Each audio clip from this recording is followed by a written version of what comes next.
Hi everyone, let's crack UPSC CSE Hindi में आप सभी का भरपूर स्वागत है। आइए हम शुरुआत करने जा रहे हैं हमारे आईआर के बचे हुए टॉपिकों को कवर करते हुए, लेकिन उसके पहले 1 मिनट का समय हम आपका लेंगे जिसमें आपको सूचित कर दे हमारे आने वाले बैचेस के बारे में, खास करके उन विद्यार्थियों को जिन्हें 2024, 25 और 26 की प्लानिंग करनी है। 17 नवंबर से हमारा नया बैच आ रहा है, फाउंडेशन बैच आईएएस 2025 के विद्यार्थियों के लिए। इस बैच में टॉप एजुकेटर्स के माध्यम से प्री और मेंस की प्रिपरेशन, और केवल यही बैच नहीं, आप जब सब्सक्रिप्शन लेंगे तो सारे बैचेस की कक्षाएं आप देख सकते हैं जो भी प्लस पर या आइकॉनिक बैच के रूप में आएगी। साथ ही साथ मेंटरशिप का भी ऑप्शन मिलता है यदि आपका आइकॉनिक सब्सक्रिप्शन है। 26 नवंबर को स्कॉलरशिप टेस्ट लिया जा रहा है Unacademy UPSC ultra combat test के माध्यम से, जिसमें आप जीत सकते हैं लगभग 10 करोड़ रुपए तक की स्कॉलरशिप, साथ ही मैकबुक, लैपटॉप, गिफ्ट वाउचर्स और भी बहुत कुछ। हिंदी और इंग्लिश दोनों मीडियम में यह टेस्ट होगा। UPSC IAS optional batch start होने जा रहे हैं ऑनलाइन क्लासेस के रूप में। पीएसआईआर, हिस्ट्री, मैथ्स, एंथ्रो और एग्रीकल्चर के 0% इंटरेस्ट के साथ ईएमआई का ऑप्शन आपके पास है। और जैसे मैंने आपको पहले भी सूचित किया है, पुनः याद दिला दूं, 1 दिसंबर से नए पैटर्न पर सी सेट का बैच आ रहा है। इसे मिस मत करिएगा क्योंकि यह बैच साल का इकलौता बैच है जो कि ऑनलाइन के विद्यार्थियों के लिए सी सेट की प्रिपरेशन को डिसाइड करता है। यह बैच आप सेपरेटली ज्वाइन कर सकते हैं, केवल सी सेट का भी सब्सक्रिप्शन आप ले सकते हैं। और इस समय एमके लाइव रिफर कोड के माध्यम से सब्सक्रिप्शन आपको सबसे मिनिमम प्राइस पर मिल रहा है। ये ऑफर आपके पास आने वाले कुछ दिनों तक है, तो यदि आप सब्सक्रिप्शन लेना चाहते हैं तो मिस मत करिए इस बैच को। 1 दिसंबर सुबह 6:30 बजे से ये बैच स्टार्ट होगा। सबसे पहले हम बातचीत करने जा रहे हैं मिनिमम सपोर्ट प्राइस पर, न्यूनतम समर्थन मूल्य, जिसको हम एमएसपी भी कहते हैं।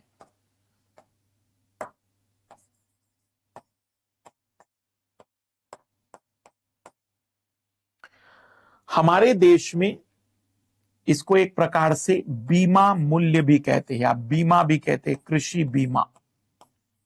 क्यों भाई, बीमा क्या है? तो बीमा मतलब क्या होता है, इंश्योरेंस क्या होता है? इंश्योरेंस एक प्रकार से रिस्क को कम करता है। It's reduce the risk. आप लोगों को मैंने बीमा जब पढ़ाया था तो मैंने आपको बताया था कि पुराने जमाने में जब कोई जहाज यात्रा के लिए निकलता था तो एक अनिश्चितता रहती थी कि जहाज डूब भी सकता है, हमला भी हो सकता है। तो जहाज का जो मालिक था उस जहाज के लिए बोली लगा देता था कि भाई अगर लौटा तो ये मतलब 500 रुपए रखो, मुझे 1000 रुपए दोगे, अगर नहीं लौटा तो लौट गया तो तुम ही रख लेना। तो यहां से इंश्योरेंस की शुरुआत हुई। मिनिमम सपोर्ट प्राइस भी तो कुछ वैसा ही है। किसानों को हम आश्वस्त कर रहे हैं कि अगर कितना भी उत्पादन हो गया तो आपको ये न्यूनतम कीमत तो मिलेगी ही। कितना भी प्रोडक्शन अगर हुआ तो आपको ये प्राइस तो प्राप्त होगा ही। तो कहने का अभिप्राय ये है कि मिनिमम सपोर्ट प्राइस एक प्रकार से किसानों के लिए कीमत बीमा है, कि सरकार ये गारंटी ले रही है कि इससे कम दाम में आपको चीजें बेचनी नहीं पड़ेगी। न्यूनतम समर्थन मूल्य वह दर है जिस पर सरकार किसानों से फसल खरीदती है, या किसानों के उत्पादन लागत से कम 1.5 गुना अधिक होती है। मतलब जितना भी किसान को लगा होगा खर्चा उससे 1.5 गुना होगा। मतलब 100 रुपए का खर्चा है तो 150 रुपए। न्यूनतम समर्थन मूल्य किसी भी फसल के लिए वह न्यूनतम मूल्य है जिसे सरकार किसानों के लिए लाभकारी मानती है, और इसलिए इसके माध्यम से किसानों का समर्थन करती है, किसानों को सपोर्ट करती है, किसानों को कहती है कि हम इस कीमत पर आपका उत्पाद खरीदेंगे, भले ही मार्केट में उत्पाद कितनी भी मात्रा में पहुंच जाए, भले ही मार्केट में उस उत्पाद की कीमत कितनी भी गिर जाए, न्यूनतम समर्थन मूल्य कृषि मूल्य में किसी भी प्रकार की तीव्र गिरावट के खिलाफ कृषि उत्पादकों को सुरक्षा प्रदान करने हेतु भारत सरकार द्वारा अपनाई जाने वाली बाजार हस्तक्षेप की एक प्रणाली है। यह किसी भी फसल की वह कीमत होती है जो कि सरकारी एजेंसी द्वारा फसल की खरीद करते समय भुगतान की जाती है। मतलब मिनिमम सपोर्ट प्राइस किसानों को इस डर से मुक्ति दिला देता है कि कुछ भी हो जाए, कितना भी प्राइस गिर जाए, लेकिन आपको इतनी कीमत मिलेगी, और उसी कारण से किसान बिना डरे उस फसल को बोता है। इसका मतलब यह हुआ कि मिनिमम सपोर्ट प्राइस बुआई से पहले ही घोषित किया जाता है। खरीफ फसल की बुआई से पहले ही तय कर लिया जाता है मिनिमम सपोर्ट प्राइस क्या रहेगा। रबी की फसल को लगाने से पहले ही तय कर दिया जाता है कि मिनिमम सपोर्ट प्राइस क्या रहेगा। एमएसपी का मकसद क्या है, क्यों लेकर आई? ताकि किसानों को बिचौलियों के शोषण से बचाया जा सके, उन्हें जो कम कीमत मिल रही थी उनसे बचाया जा सके, किसानों को उनकी उपज का एक अच्छा मूल्य दिया जा सके, किसानों की आर्थिक स्थिति में सुधार किया जा सके, और हमारे देश में जो राशन की दुकानें हैं, पीडीएस सिस्टम है, उसके लिए सरकार अनाज खरीद सके। वैसे तो मैं आपसे कहूंगा कि यहां एक और बड़ा लाभ है। देखो, एमएसपी के माध्यम से सरकार हमारे देश में क्रॉप पैटर्न, फसल प्रतिरूप तय कर सकती है। फसल प्रतिरूप तय करना मतलब कौन सी फसल ज्यादा लगाई जाएगी इस बार देश में और कौन सी नहीं, ये डिसाइड किया जा सकता है केवल और केवल एमएसपी के माध्यम से। जैसे खबर पता चली कि मोटे अनाज की देश में कमी हो रही है, मोटे अनाज में किसान इंटरेस्ट नहीं ले रहे हैं, तो यदि आप चाहते हैं कि किसान मोटा अनाज लगाए तो सरकार बुआई से पहले सबसे ज्यादा मोटे अनाज की कीमतें बढ़ा दे एमएसपी में। अगर एमएसपी में मोटे अनाज की कीमतें बढ़ जाएगी, किसानों तक सूचना पहुंचेगी, तो ज्यादातर किसान मोटा अनाज बोएंगे, मतलब मोटे अनाज का उत्पादन अपने आप बढ़ जाएगा। सरकार को लगता है कि गेहूं और चावल का स्टॉक बहुत ज्यादा और इसका उत्पादन थोड़ा कम हो, तो सरकार एमएसपी इसका कम बढ़ाए, जैसा पिछले साल था वही रखे। तो किसानों को ये लगेगा कि भाई इस बार तो कोई बढ़ोतरी नहीं हुई, चलो गेहूं नहीं कुछ और लगा लेते हैं। दालों की कमी अगर लग रही है, तिलहन की कमी अगर लग रही है, तो सरकार फसल प्रतिरूप को तय करने के लिए इनका सही उपयोग कर सकती है। मतलब हम पूरे देश के किसानों को इनडायरेक्टली अपने अनुसार फसल लगाने के लिए मोटिवेट कर सकते हैं एमएसपी के तहत। बाकी शोषण से बचाना, अच्छी कीमत देना, आर्थिक स्थिति को सुधार करना, पीडीएस के लिए अनाज उपलब्ध कराना, उन्हें एक तरीके से सुरक्षा प्रदान करना, कीमत सुरक्षा प्रदान करना, प्राइस सिक्योरिटी प्रोवाइड करना, किसानों के अंदर आत्मविश्वास लाना, किसी पर्टिकुलर फसल के उत्पादन को बढ़ावा या किसी फसल के उत्पादन को कम करने के लिए भी इसका यूज कर सकते हैं। कौन कौन सी फसलें इसके अंतर्गत है? तो कृषि लागत और मूल्य आयोग, हमारे देश में वास्तविक रूप में दो संस्थाएं हैं, ध्यान से सुनेंगे। एक तो है सीएसीपी, जिसको हम नाम देते हैं agriculture cost and price commission. Agriculture cost and price commission मतलब कृषि लागत और मूल्य आयोग, लेकिन शॉर्ट फॉर्म में सीएसीपी कहते हैं, agriculture cost and price commission, CACP. ये विशेषज्ञ लोगों की कमेटी है,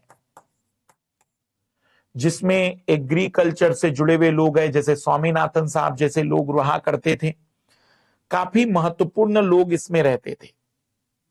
ये रिकमेंड करते हैं कि कौन सी फसलों पर एमएसपी होना चाहिए और कितना, लेकिन अंतिम निर्णय ये नहीं लेते हैं, बल्कि अंतिम निर्णय आर्थिक मामलों का जो कैबिनेट कमीशन है, मतलब इकोनॉमिकल अफेयर वाला कैबिनेट कमीशन जो है, वो अंतिम रूप से निर्णय लेता है कि क्या फाइनल प्राइस रहेगा। जनरली ये रिकमेंड करते हैं 1,000 रुपए। समझ लो, एक एग्जांपल दे रहा हूं।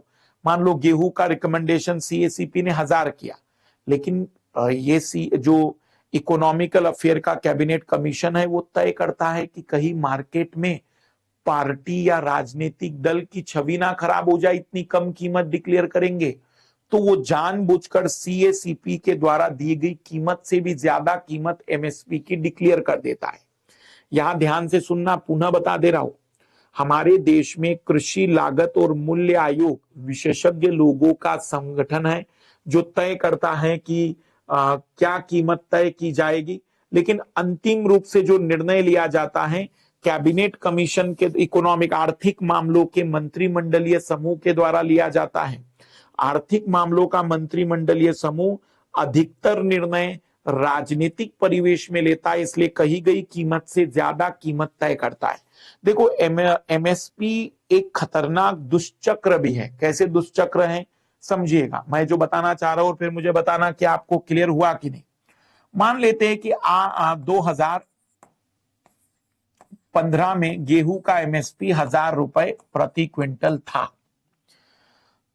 किसान, अब चुनाव थे, मान लेते हैं कि 2014 में था, 2014 में चुनाव थे, तो सरकार ने चुनावी लाभ प्राप्त करने के लिए जानबूझकर एमएसपी को रिकमेंडेशन था कि 100 रुपए बढ़ा दीजिए, लेकिन जानबूझकर रिकमेंडेशन के बावजूद 1,500 रुपए एमएसपी कर दिया, 1,500 रुपए एमएसपी कर दिया।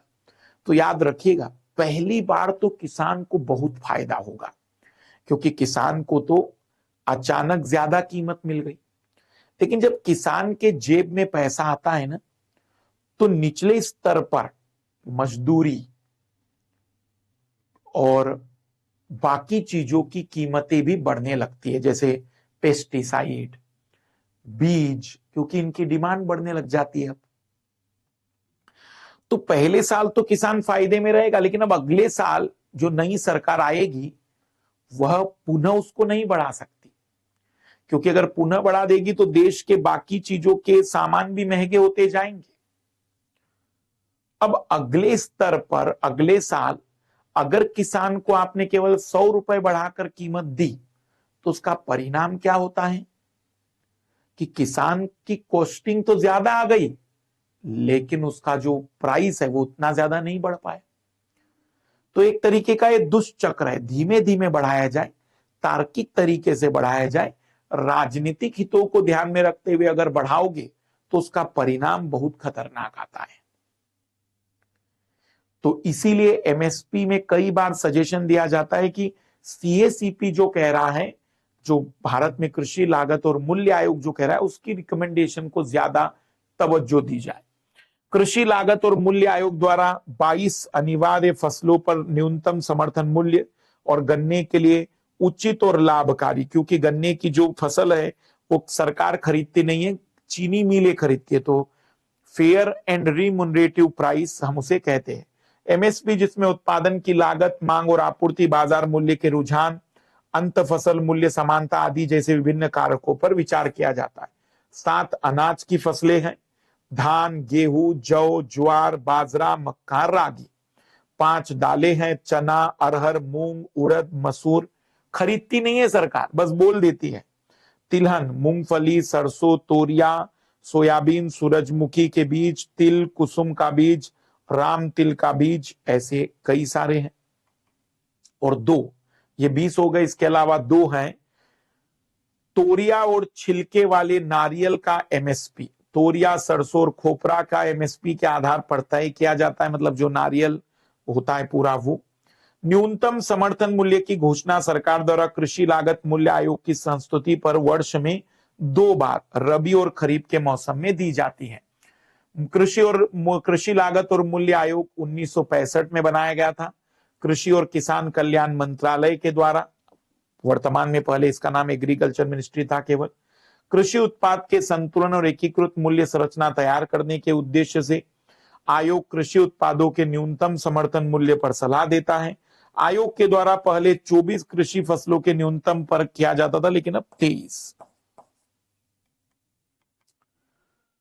उचित और लाभकारी मूल्य जो कि गन्ने के लिए आता है, चीनी मिलें जिस मूल्य पर किसानों से गन्ना खरीदती है उसे उचित और लाभकारी मूल्य कहा जाता है। गन्ने की उचित लाभकारी कीमत का निर्धारण कृषि लागत और मूल्य आयोग की सिफारिश के आधार पर आर्थिक मामलों की मंत्रिमंडलीय committee, economical affair, cabinet commission of economical affair, CCEA कहते हैं इसको, तो CACP, CCEA, फाइनल निर्णय इनका ही रहेगा हमेशा। समिति की अध्यक्षता प्रधानमंत्री करेंगे। इस समिति की अध्यक्षता प्रधानमंत्री करेंगे, आर्थिक मामलों की मंत्रिमंडलीय समिति। गन्ने की उचित और लाभप्रद कीमत को निम्नलिखित में से कौन अनुमोदित करता है, अप्रूव करता है? तो सलाह देने के लिए तो कृषि लागत है, लेकिन अप्रूव या final cabinet committee on economic affair ये ही रहेगा। आप देख सकते हैं 2023-24 के लिए मूंग पिछले साल 7,755, 8,558 रुपए डिक्लेयर कर दिया गया। ये खरीफ की फसलें हैं 2023-24 जो इस साल फसल आएगी उनके लिए प्राइस आप देख सकते हैं। कॉटन, ग्राउंड नट, फिर छोटा लंबा कॉटन, मीडियम कॉटन, ज्वार, रागी, हाइब्रिड ज्वार, पेडी, सोयाबीन, मक्का, बाजरा, नाइजर सीड, अरहर की दाल, सनफ्लावर, अरहर की दाल 700 रुपए। ये प्राइस है, कितना प्राइस से चीजें बढ़ गई हैं। अब उड़द की दाल में देखो ज्यादा ग्रोथ नहीं है, सनफ्लावर के सीड में ज्यादा ग्रोथ नहीं है, तो फिर किसान इनका उत्पादन कम करेंगे और इस प्रकार की चीजों का उत्पादन ज्यादा बढ़ा देंगे। जहां किसानों को प्राइस ज्यादा लगेगा, ये इसी साल का डाटा है। कैसे तय किया जाता है MSP को?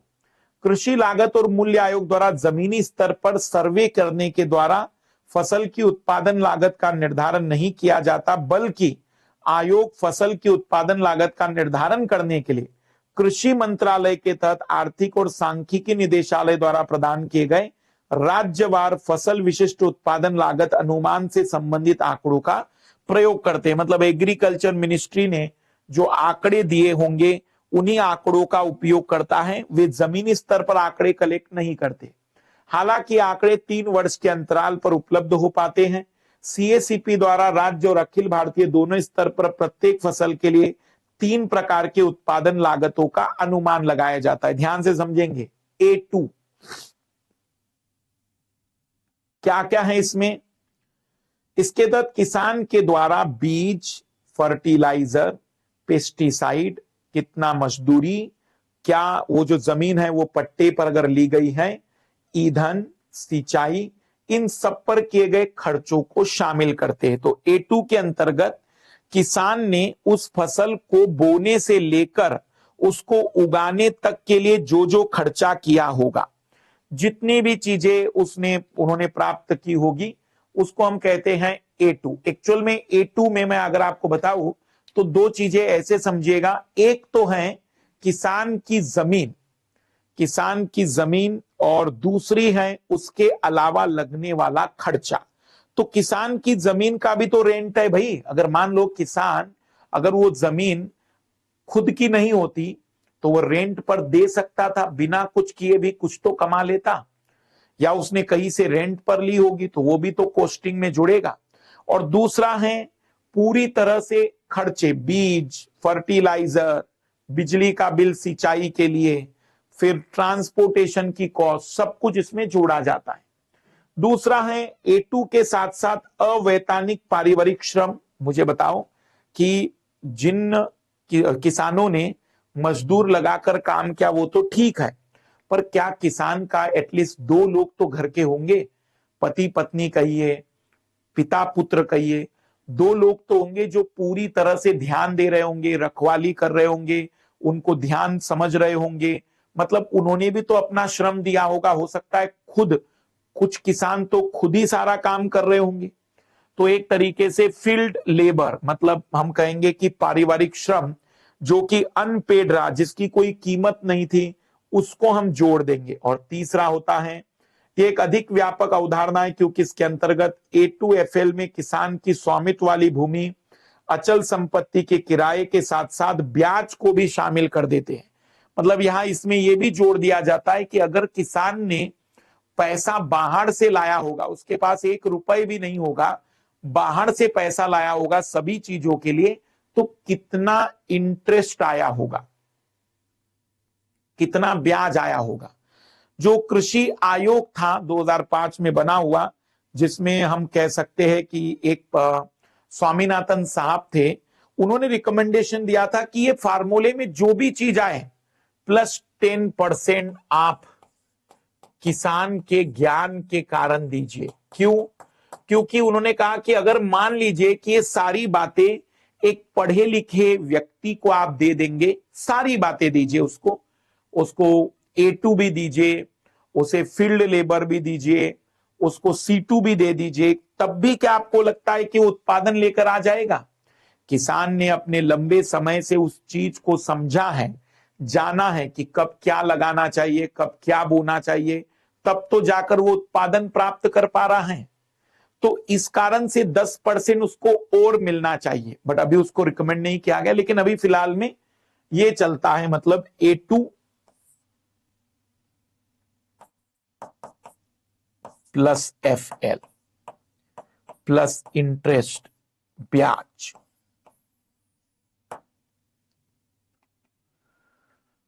तो इन सभी चीजों को हम एक तरीके से जोड़ कर तय करते हैं कि कितना प्राइस गेहूं का तय होना चाहिए। मतलब ऐसा मत सोचेगा कि प्राइस कैसे भी बस अंदर से CACP आयोग को लगा और उसने बोल दिया कि ये प्राइस कर लेते। बकायदा फार्मूले हैं, बकायदा चीजों को डिसाइड किया जाता है, उसके द्वारा तय किया जाता है कि क्या प्राइस होना चाहिए ताकि किसानों को सही कीमत प्राप्त हो सके। MSP के निर्धारण संबंधी कुछ अभी भी चैलेंजेस है। जैसे सबसे बड़ा मुद्दा तो ये है 22 फसलों पर ही है, केवल 22 फसल पर ही है, तो मैं कहूंगा बाकी फसल के लिए किसान मोटिवेट ही नहीं रहेंगे, टेंशन में रहेंगे। दूसरा बड़ा मुद्दा है कि आप भले ही कह रहे 22 फसलों के लिए हैं, लेकिन एक बहुत बड़ा जो प्रॉब्लम है, 2 या 3 फसल ही सरकार खरीदती है, बाकी में तो बस बोल देती है कि ये प्राइस रहेगा, लेकिन सरकार नहीं खरीदती। जब सरकार खरीदेगी नहीं तो वो MSP केवल नाम मात्र का रहेगा, तो बहुत ही कम फसलों के लिए। दूसरा, कुछ जगह पर सरकार, जैसे हमने कहा कि भाई वो चाहे तो पैटर्न तय कर सकती है। अब इमेजिन करिए कि आपने मोटे अनाज की कीमतें बढ़ा दी, लेकिन किसान की जमीन मोटे अनाज के लिए नहीं, किसी दूसरे अनाज के लिए अच्छी थी, पर वो तो मजबूरी में मोटा अनाज लगा रहा है और अपना नुकसान कर बैठ रहा है क्योंकि सरकार ने उसी की कीमत बढ़ाई। तो सरकार ने सभी फसलों के उत्पाद की कीमत पर तार्किक रूप से चीजें ध्यान देनी चाहिए। न्यूनतम समर्थन मूल्य की अवधारणा ने बाजार को विकृत कर दिया है। धान और गेहूं के लिए तो प्रभावी है, अन्य फसल के लिए केवल संकेत मात्र है। MSP को बाजार की गतिशीलता के साथ जोड़ने के बजाय किसानों के हितों के अनुरूप बढ़ाने से कीमत निर्धारण प्रणाली डिस्टर्ब हो रही है। जैसे मैंने आपको बताया, कई बार राजनीतिक कारणों से सरकारें MSP की प्राइस जानबूझकर बढ़ा देती है, जिससे देश में महंगाई का चक्र आ जाता है। फिर चैलेंज खड़े हो जाते हैं, उधर RBI टेंशन में कि भाई आपने तो MSP बढ़ा दिया, लेकिन बाद में RBI को कीमतों को कंट्रोल करने के लिए बेस रेट, ब्याज दरों में बदलाव लाना पड़ रहा है और उसका चैलेंज फिर और बढ़ जाता है। तो मार्केट को कई बार डिस्टर्ब कर देता है MSP अगर वो राजनीतिक रूप से ज्यादा दिया जाता है। जब सोयाबीन की MSP बढ़ती है तब बाजार की कीमतों में बढ़ोतरी होगी, भले ही फसल अच्छी हो, क्योंकि MSP एक बेंचमार्क तय कर लेती है। MSP एक उचित बाजार मूल्य बनने के बजाय आय निर्धारित करने वाली बन जाती है, इसका महंगाई में योगदान आ जाता है। दूसरा मुद्दा, MSP विभिन्न वर्गों के बीच अंतर नहीं करती, बल्कि यह एक औसत उचित गुणवत्ता को संदर्भित करती है। मैंने बताया था कि भाई आप क्वालिटी पर भी तो गौर करिए। चावल का MSP डिक्लेयर कर दिया, लेकिन आपने ये भी तो देखना चाहिए कि कौन सा चावल है। गेहूं का MSP तय कर दिया, कौन सा गेहूं है, तो इसका मतलब आपने तो सबको एक जैसा तोल दिया। इस कारण से फिर क्वालिटी वाली चीजें लोग ज्यादा प्रोड्यूस नहीं करेंगे। उच्च गुणवत्ता की फसल को आधार मूल्य पर बिक्री के लिए बाध्य करने से किसान और व्यापारी दोनों को ही नुकसान होगा। ऐसी नीतियां किसानों को अपने मानकों को कम करने, निम्न किस्म के उत्पादन के लिए प्रेरित करेगी, जिससे क्रेता कम गुणवत्ता वाले अन्न के लिए उच्च मूल्य का भुगतान करने के लिए अनिच्छुक होगा। और जो उपभोक्ता, उसकी मजबूरी है, मार्केट में अच्छी क्वालिटी की चीजें मिलेगी नहीं। क्यों नहीं मिलेगी? क्योंकि मार्केट में अच्छी क्वालिटी की चीज भी उतनी ही मिल रही है। तो इसका परिणाम यह होगा कि कहीं ना कहीं किसानों को बेटर लाभ नहीं हो पाएगा। तीसरा मुद्दा, धान और गेहूं के लिए खरीद तय की गई जो सीधे पीडीएस से जुड़ा है। एक के पीछे एक व्यवस्था अच्छी तरह से काम करती है, लेकिन यह कुछ विशिष्ट फसलों तक सीमित है। मतलब सभी फसलों के लिए नहीं, केवल 2 ही फसलों पर यह बढ़िया काम कर रहा है।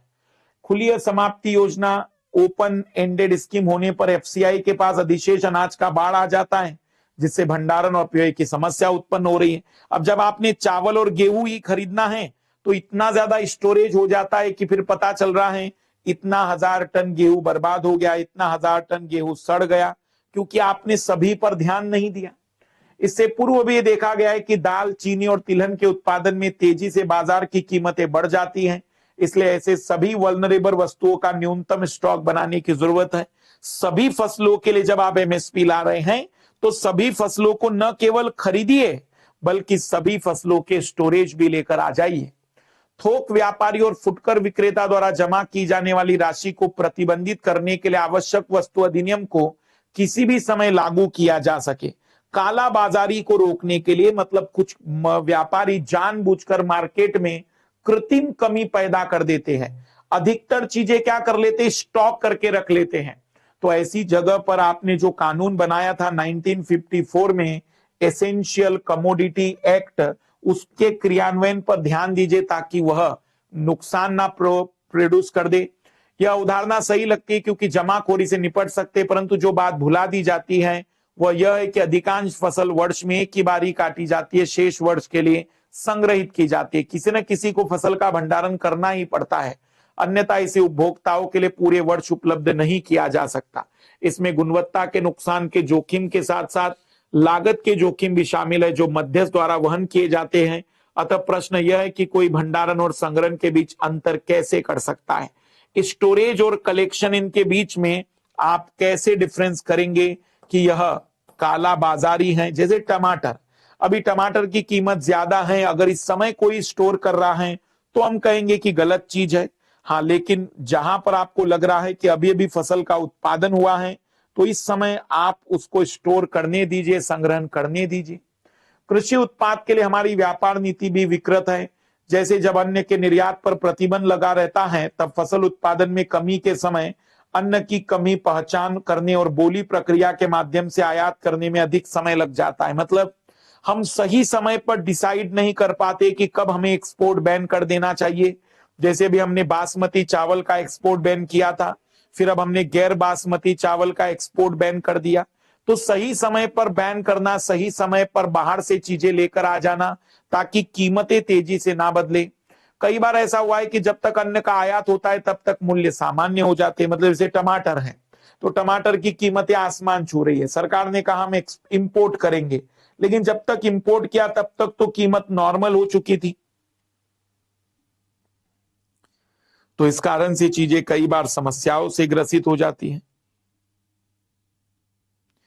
तो बहुत ज्यादा जरूरी है कि ऐसी जगह पर भी चीजों को बेहतर किया जाए।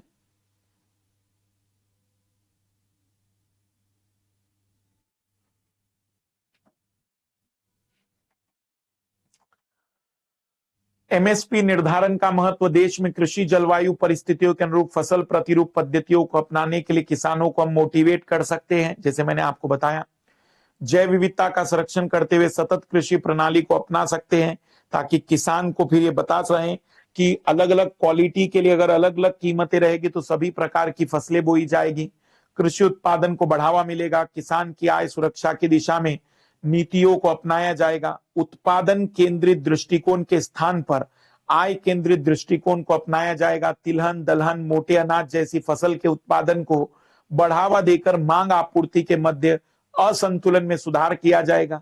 क्षेत्र की भूजल स्थिति को ध्यान में रखकर उस क्षेत्र की फसल के लिए ही सब्सिडी दी जाए, उसी क्षेत्र की फसल की कीमत को एमएसपी में लाया जाए। पोषण सुरक्षा को बढ़ावा देने के लिए विशिष्ट फसल जैसे मोटे अनाज की कृषि को बढ़ावा देना चाहिए। स्वामीनाथन आयोग ने कुछ सिफारिशें दी थी। 2004 में भारत सरकार ने एम एस स्वामीनाथन की अध्यक्षता में राष्ट्रीय कृषक आयोग का गठन किया था, नेशनल कमीशन फॉर फार्मर्स, जिसमें स्वामीनाथन आयोग के नाम से भी जाना जाता है। आयोग का मुख्य उद्देश्य कृषि प्रणाली को स्थिरता प्रदान करने हेतु एक व्यवस्था का निर्माण करना और कृषि क्षेत्र को अधिक लाभदायक और लागत प्रतिस्पर्धा बनाना था। आयोग द्वारा प्रस्तुत सिफारिश के अंतर्गत इस बात पर विशेष जोर दिया गया था कि छोटे किसान को प्राप्त होने वाले लाभ उसकी उत्पादन क्षमता के आधार पर एमएसपी के मूल्य की गणना होनी चाहिए। मतलब एमएसपी के मूल्य का जब डिसीजन लिया जाए तो वह केवल आप लागतों पर गौर ना करे, बल्कि यह देखे कि क्या छोटा किसान जिसके पास 1 एकड़ की जमीन थी या 3 एकड़ तक की जमीन थी, क्या वह किसान बेहतर तरीके से जीवन निर्वाह कर पाएगा या नहीं, इस पर भी ध्यान दिया जाए। आयोग ने अपनी सिफारिश में किसानों को फसल लागत मूल्य से 50% अधिक एमएसपी देने की बात कही। मतलब 100 रुपए का अगर लागत है तो 150 रुपए प्राइस रखिए। किसानों हेतु लाभकारी मूल्य सुनिश्चित करने के लिए उन्हें अनुबंध कृषि की ओर प्रोत्साहित करने की भी सिफारिश की थी। इन्होंने ये कहा था कि कॉन्ट्रैक्ट फार्मिंग की ओर किसानों को अट्रैक्ट करिए।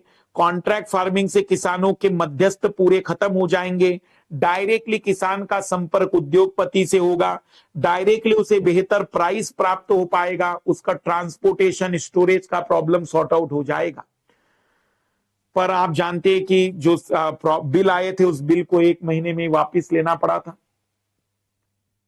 2018-19 के केंद्रीय बजट भाषण में सरकार ने उस उत्पादन लागत को निर्दिष्ट नहीं किया जिन पर 1.5 गुना फार्मूले की गणना की जानी थी।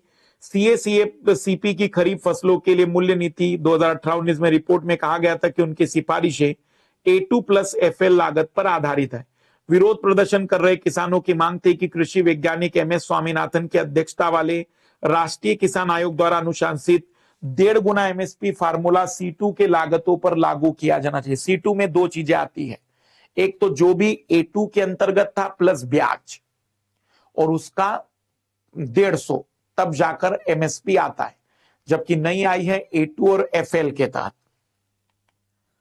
सरकार ने क्या कहा? कृषि लागत मूल्य आयोग एक व्यापक तरीके से सभी लागत पर विचार करता है जो कि समय समय पर विशेषज्ञ समिति द्वारा सुझाई गई पद्धति पर आधारित है। एमएसपी की सिफारिश करते समय सीएसीपी द्वारा A2FL और C2 दोनों लागतों पर विचार किया जाता है। कृषि लागत और मूल्य आयोग द्वारा A2FL लागत पर एमएसपी की गणना प्रतिफल की जाती है, जबकि C2 लागत पर एमएसपी की गणना बेंचमार्क लागत के लिए की जाती है। मतलब एक तय करने के लिए कि इससे नीचे नहीं होना चाहिए। तो मोटे तौर पर इस पूरी बात को कैसे लिखोगे आप लोग?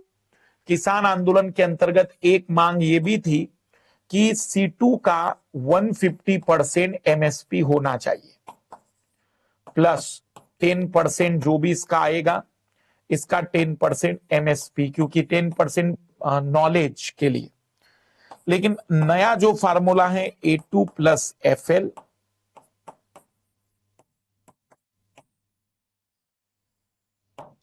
सरकार इसको चाहती है और किसान इसको चाहते हैं। C2 में ये सब आ गए, A2+FL तो आ ही गए, प्लस ब्याज भी आता है। ब्याज, यहां ब्याज नहीं रहता है।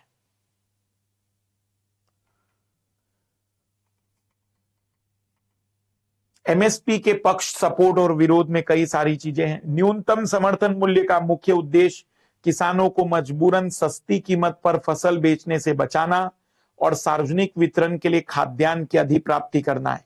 यदि किसी फसल का बंपर उत्पादन होने या बाजार में उसकी अधिकता होने के कारण उसकी कीमत घोषित मूल्य की तुलना में कम हो जाती है तो सरकारी एजेंसियां किसानों की अधिकांश फसल को एमएसपी पर खरीद कर उनको सुरक्षा प्रदान करती है। सकारात्मक मूल्य, अगर हम बातचीत प्रभाव कहें, खाद्यान्न और अन्य फसलों की कीमतों की स्थिरता नई तकनीक को किसानों में लोकप्रिय बनाने में महत्वपूर्ण एक सामाजिक कदम के रूप में भी महत्वपूर्ण भूमिका, और निर्धन लोगों के बीच की आमदनी का डिसेंट्रलाइजेशन, कृषि की व्यापार शर्तों को उचित स्तर पर बनाए रखने में मदद। लेकिन नेगेटिव इंपैक्ट क्या आ रहा है? किसान कई बार अपनी मिट्टी के अनुसार फसल नहीं बो रहे हैं, बस एमएसपी को देख रहे हैं। दूसरा, पर्यावरण पर ध्यान ही नहीं जा रहा है। एमएसपी के चक्कर में ज्यादा उत्पादन के लिए ज्यादा लालच के कारण जी भर के यूरिया डाला जा रहा है, जी भर के पेस्टिसाइड यूज किया जा रहा है, बीटी फसलों का बहुत बड़ी मात्रा में उपयोग हो रहा है। तीसरा, प्रतिरूप हम देख नहीं पा रहे हैं कि केवल गेहूं चावल ही नहीं, सब चीजों की जरूरत है, तो सभी फसलों पर गौर नहीं हो पा रहा है। मोटे अनाज और दालों पर विपरीत प्रभाव पड़ा, इसका लाभ कुछ विशेष क्षेत्र और कुछ विशेष लोगों ने अधिक लिया एमएसपी का। भारत सरकार द्वारा कुछ राज्य जैसे कि पंजाब, हरियाणा, गुजरात, यूपी, महाराष्ट्र आदि में अधिग्रहण के कार्यक्रम को विशेष वरीयता दी गई। मतलब कहीं ना कहीं एमएसपी के कार्यक्रमों को प्रादेशिक असंतुलन बढ़ गया, कुछ जैसे बिहार और झारखंड और भी पिछड़ गए क्योंकि वहां तो एमएसपी सही ढंग से लागू नहीं हुआ। सरकारी नीतियों के कारण पर्यावरण पर बुरा प्रभाव पड़ा, गेहूं चावल आदि के निरंतर एमएसपी बढ़ने से रासायनिक फर्टिलाइजर आदि के अत्यधिक उपयोग को बढ़ावा मिला, तो कहीं ना कहीं चैलेंजेस तो और भी बढ़ गए। मोटे तौर पर हम ये कह सकते हैं कि इस एमएसपी ने अगर सही तार्किक निर्णय नहीं लिए तो इसका परिणाम बहुत ही दूरगामी हो सकता है, बुरे भी हो सकते हैं। तो आप इनको सकारात्मक नकारात्मक दोनों रूप में समझा सकते हैं। एमएसपी पर सुझाव के लिए रमेश चंद्र कमेटी 2013 रिकमेंडेशन आई।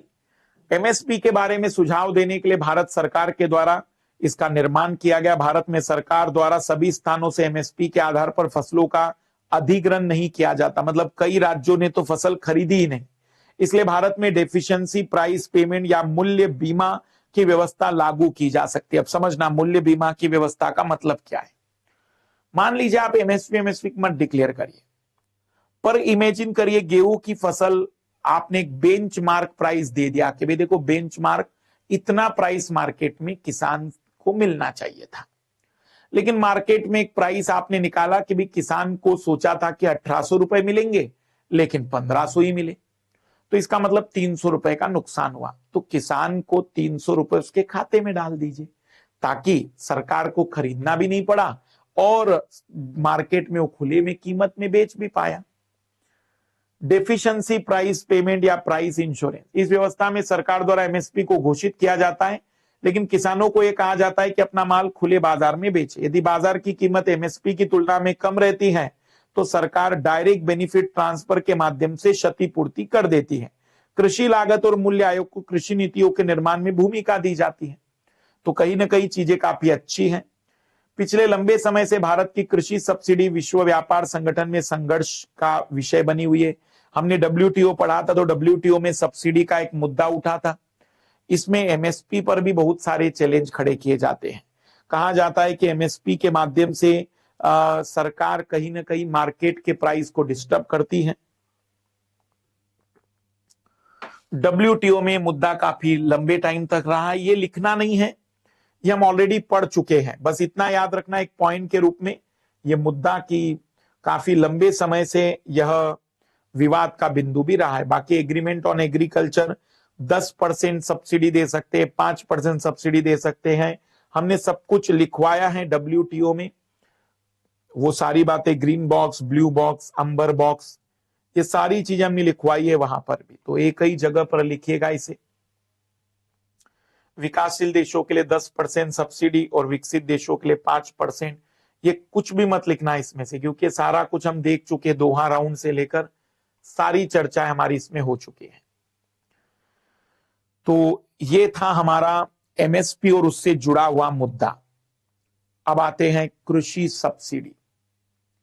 कृषि सब्सिडी हमें पढ़ना है डब्ल्यूटीओ के तरह से नहीं, कि कृषि सब्सिडी के क्या फायदे और कृषि सब्सिडी के क्या नुकसान, और एक विश्लेषण। करवा दूं इसे या फिर रहने दो इसको? बस इतना ही है टॉपिक एक। फिर कल से तो हम आ जाएंगे 5वीं यूनिट में पीडीएस सिस्टम पर। पीडीएस मतलब सार्वजनिक वितरण प्रणाली पर।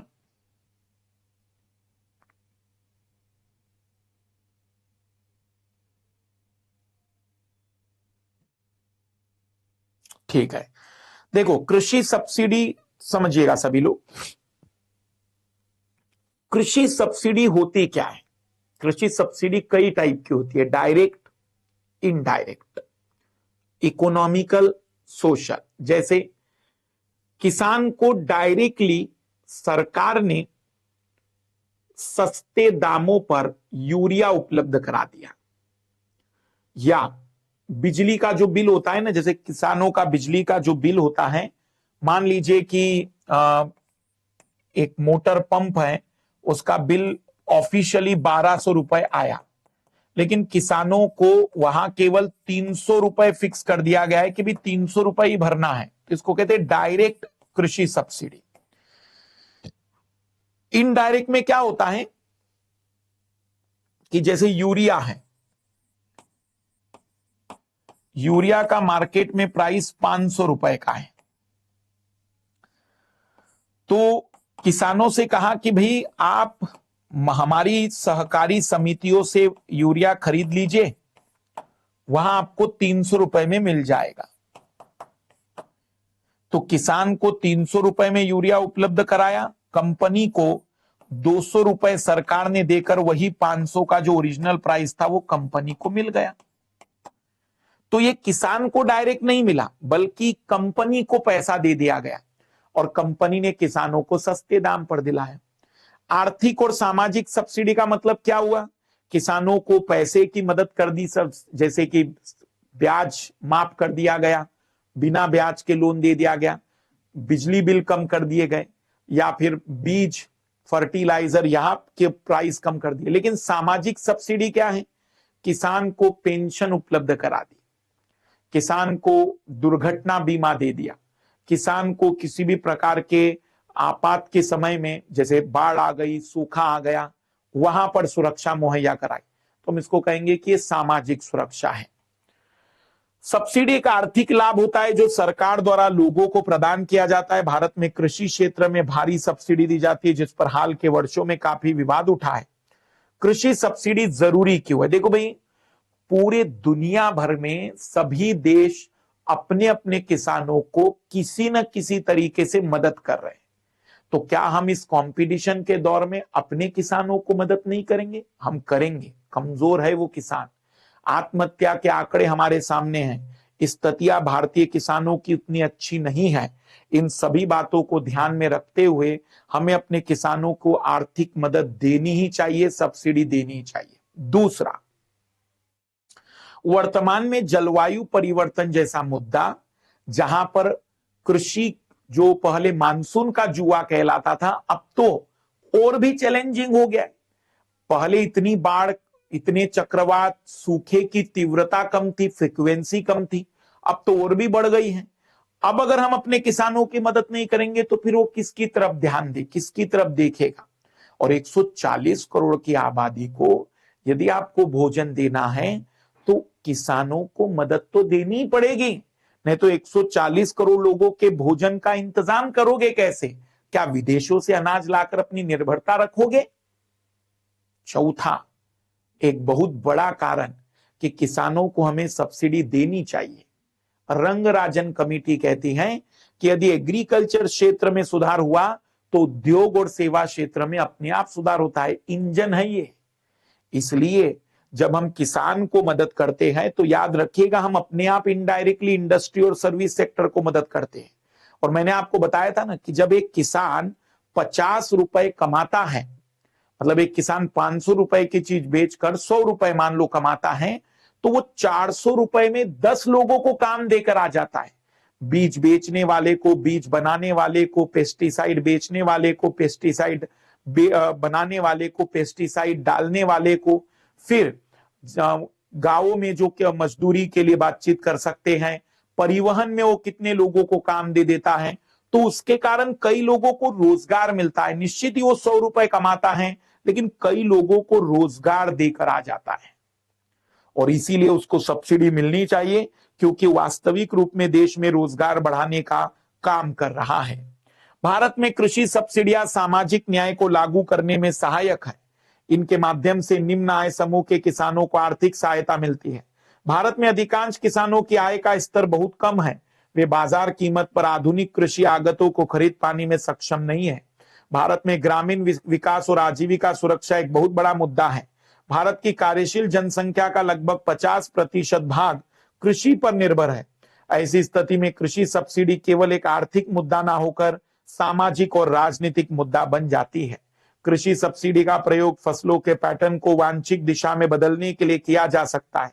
हाल ही में दाल के उत्पादन को बढ़ावा देने के लिए सरकार ने एमएसपी दालों की बढ़ा दी और दालों का उत्पादन बढ़ने लगा। भारत में कृषि को विकास का इंजन माना जाता है। अन्य क्षेत्र का विकास भी किसी न किसी रूप में कृषि पर निर्भर है। अतः कृषि के विकास को सुनिश्चित करने के लिए इस क्षेत्र को सहायता की आवश्यकता है। कृषि सब्सिडी बुरी क्यों है? अब उसके कुछ नेगेटिव पहलू। सबसे पहले तो कृषि सब्सिडी एक अल्पकालिक प्रक्रिया है। भाई आज आपको लग रहा है कि समस्या है तो इसका एक समाधान शॉर्ट टर्म में तो एग्रीकल्चर सब्सिडी है, लेकिन लॉन्ग टर्म के लिए हमें अपने किसानों को इतना मजबूत और सशक्त बनाना पड़ेगा कि उसे सरकार की कोई जरूरत ना पड़े। उसे अपने उत्पाद की वो कीमत दिलानी पड़ेगी ताकि वो अपने उत्पाद की कीमत से ही अपने जीवन निर्वाह और भविष्य के लिए इन्वेस्ट कर सके। उसे इतना बेहतर करना होगा कि हम अवसंरचना का विकास कर सके, कृषि में सिंचाई के साधन, कृषि में सड़कें, बेहतर ग्रामीण क्षेत्र की सड़कें बना सके, स्टोरेज बना सके, कोल्ड स्टोरेज निर्माण कर सके। और इसके लिए सरकार को पैसों की जरूरत है और सरकार उन पैसों को न इन्वेस्ट करके अधिकतर जगह सब्सिडी के माध्यम से ही काम कर रही है। तो ये अल्पकालिक जरूर अच्छा है, लेकिन दीर्घकाल में सरकार ने अवसंरचना के विकास पर ज्यादा ध्यान देना चाहिए ताकि भविष्य में किसान को अपने उत्पाद की बढ़िया कीमत मिल सके, वो खुद ही मजबूत हो जाएगा।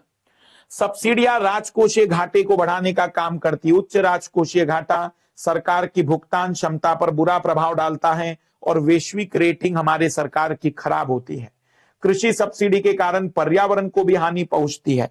सरकार इस बात पर ध्यान नहीं देती कि वहां उस क्षेत्र में कितना यूरिया जरूरी है। बस सस्ता यूरिया है तो किसान जी भर के डाल रहा है। रासायनिक उर्वरक और कीटनाशक पर दी जाने वाली सब्सिडी के कारण किसान इनका जरूरत से ज्यादा प्रयोग करने लगते हैं, जिससे मानव स्वास्थ्य पर बुरा प्रभाव पड़ता है। वर्षा के दौरान ये पदार्थ बहकर नदी अथवा झीलों में चले जाते हैं, जहां पर्यावरण और पारिस्थिति बुरी तरह से प्रभावित होती है। कृषि सब्सिडियों से भारत में फसल पैटर्न विकृत हो गए हैं। गेहूं और चावल पर अधिक एमएसपी दिए जाने से दाल और मोटे अनाज की उपेक्षा हुई है। किसानों को विद्युत पर सब्सिडी देने से न केवल विद्युत की खपत में वृद्धि हुई है, बल्कि ग्राउंड वाटर का भी बहुत बड़ी मात्रा में दोहन हुआ है। एक जमाने में ग्राउंड वाटर भारत में 100 मीटर या मैं कहूंगा कि 50-60 मीटर या 100 फीट 150 फीट पर मिल जाते थे। अब 600 और 800 फीट की गहराई तक पानी नहीं मिल पा रहा है। ये खुले तौर पर अति दोहन का उदाहरण है। असंतुलित रूप से दी जा रही फर्टिलाइजर सब्सिडी ने भूमि का एनपीके संतुलन बिगाड़ दिया है।